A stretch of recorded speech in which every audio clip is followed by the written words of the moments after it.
Hello class, my name is Tom Simmons. I'm the instructor for Business 111 and this is the first video that you'll be watching this semester, the first of many.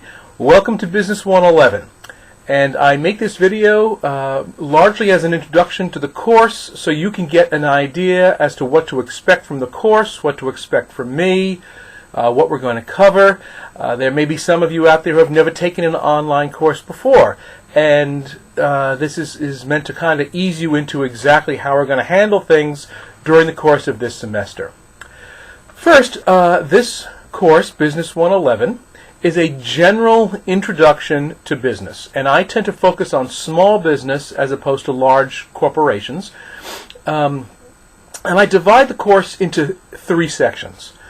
In the beginning, we're going to look at ways to organize a new business, the research and the data that is necessary to go into it, rather than just embracing or dismissing an idea out of hand. And once we've decided we want to start a business, is it going to be a sole proprietorship or a partnership or a corporation or an LLC?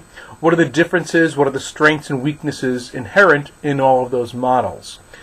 We address the issue of communication and how to communicate in both the written and the spoken form in a way that is precise, in a way that helps communicate your idea and sell your idea, rather than in a way that provides for confusion and misunderstanding. After the beginning sections where we look at organizing a business, we begin looking at managing a business. And if you continue on here at GCC, you'll probably take an entire course in management. We look at an overview of management, how to structure your business as it begins to grow, how to manage employees, how to motivate employees, different theories that different writers about management have had about what makes employees tick. And then towards the end of the course, we're going to look at marketing issues, how to promote your business, your company, create a brand image, find a target market, drive customers to either your website or to your store, or to however you've decided to sell your good or service, execute sales, and maintain a customer base and get repeat customers back. So that's an overview of this course. Organizing the business, managing the business, and then marketing the business. I'm extremely consistent from week to week in how I deliver this course. You're going to know every single week exactly what to expect. Unlike a traditional face-to-face course, where you may go to class 2 or 3 times a week, this course, as an online course, is organized on a weekly basis. So there are 15 lessons that spread over 15 weeks, each lesson beginning anew on Monday of a given week. Now, to be perfectly honest with you, even though I say the lesson begins on Monday for the following week, the reality is I pretty much have every lesson posted and ready for you to view, not on Monday, but a few days before. Almost always on Friday night, but certainly by Saturday. And that just gives you a few extra days to go through the material. When you go to our Moodle site, you will see the lesson for the week, and that lesson will almost always contain the following elements. First, it will contain a video that I have made that touches on what I feel are the most important parts, or the most salient parts of the lesson for that week. And these videos are almost all 30 to 40 minutes in length. A few a little longer, a few a little shorter. But pretty much 20, 30, 40 minutes right in there. You will also have a text assignment, a chapter or a chapter and a half of reading in the text that is assigned for this particular course. You will have a writing assignment. This course is heavy in writing assignments. There are no tests in this course. Rather, there are weekly writing assignments, and they will constitute a total of 80% of your entire grade. Sometimes those writing assignments are short, are 1 page or less. Sometimes they are 5-page assignments that require research and footnoting or interviewing a business owner or combining information from a number of different sources. I do try and alternate, so if you have a heavy writing assignment one week, you have a smaller one the next, so that you're not getting overwhelmed with all the writing you have to do. But the writing assignments constitute the bulk of how you will be graded for this course. And then the remainder of your grade, 20%, will be based on discussion forums. And discussion forums are basically threaded discussions, just like you would have on any other online site where you're talking with other people, except you're writing instead of having a conversation. So this replaces the classroom conversation. So you can expect that just about every week.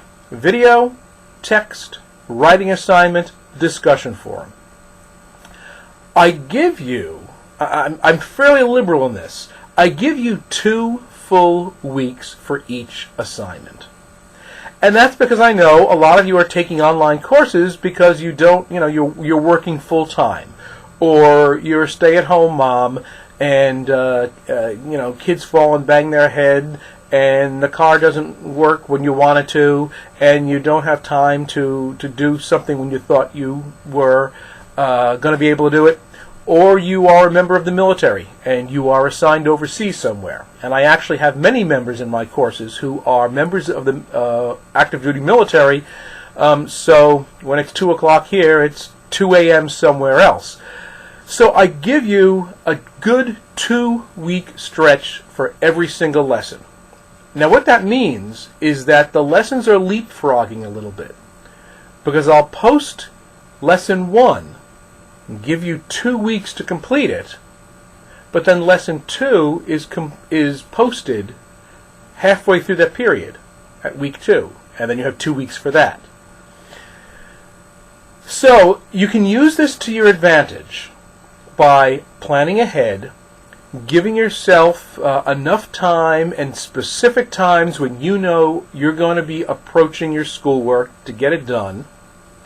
Or you can let this overwhelm you because I got 2 lessons that are going on at once, and I didn't do this one and I got to do that one.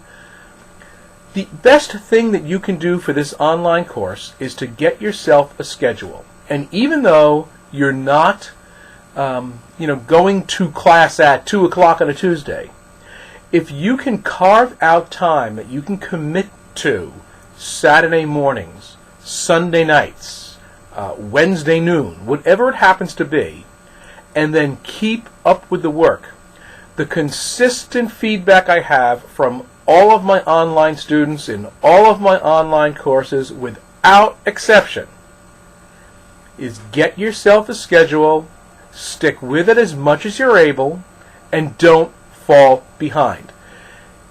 Online courses, I will tell you right up front, they are not easy. They are not easier than in-class courses. This is not, a matchbook correspondence course where you read something and you write a paragraph and send it in and okay, my work is done. I'll be very honest with you. This course is harder for you as a student than a face-to-face version, and it is harder for me as an instructor than with my face-to-face sections. So, prepare yourself for having to really make a commitment to doing this work and staying the course. A lot of students do the first 3, 4, 5, 6 weeks. I've done all this writing, I've done all this work, and then they begin to lose sight of staying with it. You've got a 15-week course of events here that you've got to stick with. So make that commitment now that you're going to carve that time out, you're going to go to our Moodle site, you're going to do the lessons, and you're not going to fall behind. That's probably the most important advice I can give you. Now, what should you be doing right now? Right now, in this first week, I don't teach a specific lesson, and that's because students are still adding the course. Students are dropping the course because they realize how much work is involved and they get scared. Schedules are changing, And it's not easy to teach a course when people are coming and going the first couple of days. So the first week of this course is really an organization week for you. I want you to go to our Moodle site. I want you to see what it is that I've posted for you to do. And most of it is downloading the syllabus, downloading my personal bio, so you can understand who you're dealing with. Downloading a chart that I've made for you that gives you the entire semester due dates for everything that's due. And you can see exactly what's due and when it's due. You've got that right now for the beginning of the semester. There are certain technologies that your computer ought to be capable of handling. That's also all included in this first lesson. So you want to be downloading these documents, reading through them, making sure you understand them, making sure you've got whatever technology or software I've asked you to have on your laptop or whatever computer you're using to take this course, so that when the time comes, you're ready to go. You want to get the text. You're going to need the text. There's a text reading, with every single lesson. And if you don't have the text and you can't get yourself to the college for some reason, call the bookstore. They will mail your textbook to you. Don't delay. Again, don't get behind. You want to get this done now. Understand that if you have any questions or you have any problems or you don't understand something, email me. I live online. I am online 24 hours a day, 7 days a week, 365 days a year.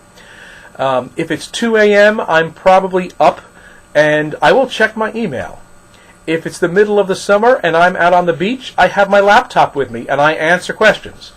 I'm a little crazy that way, but know that when you have a question, ask it, because I will, in every single circumstance, respond to your question within 24 hours, and it is usually far, far quicker than that.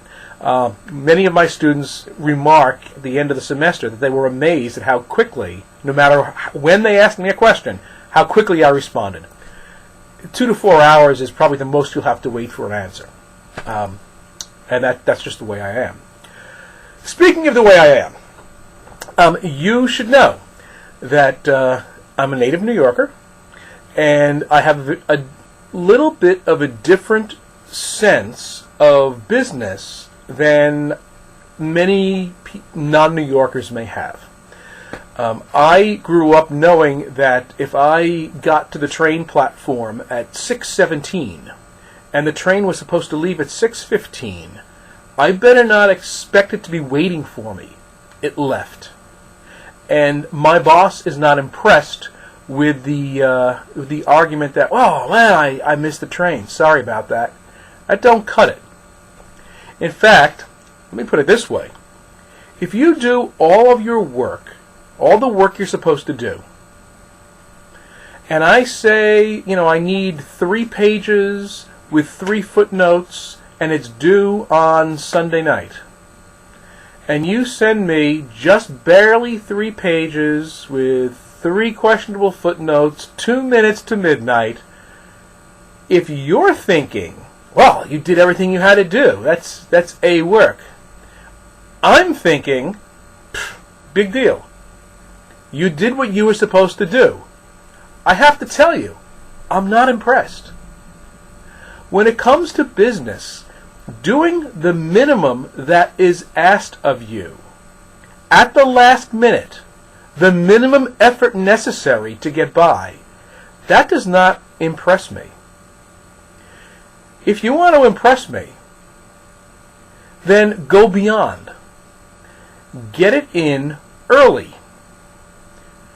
Don't stretch out the paper to meet minimum page requirements by double spacing or spacing out words or saying the same thing 5 times. If it's due at midnight and you've got 2 weeks to do it, don't wait to 2 minutes before midnight and hit send and say, oh, I did it. I've actually had students text me, phone text, assignments because they forgot. And I guess they're thinking, well, I guess this is good enough because I got my answer in on time. It's not good enough. If you do the bare minimum that's expected of you and no more, then to me, you're average. And that's a C. You want an A? Go beyond. Show me that in an economy where I have one job opening and there are 20 people lined up outside my door who want that job, that I should give it to you and not the other 19. So when I say, I come from New York, I have a little bit of a different spin on how business ought to operate. You've probably all heard the cliche, if you can make it there, you can make it anywhere. In many respects, that's true. I don't have time for excuses and lateness and last minute, oh, woe is me. Take a hold of your work. Seize the moment. Make the commitment that you're going to do what's got to be done and you're going to do it better than everyone else.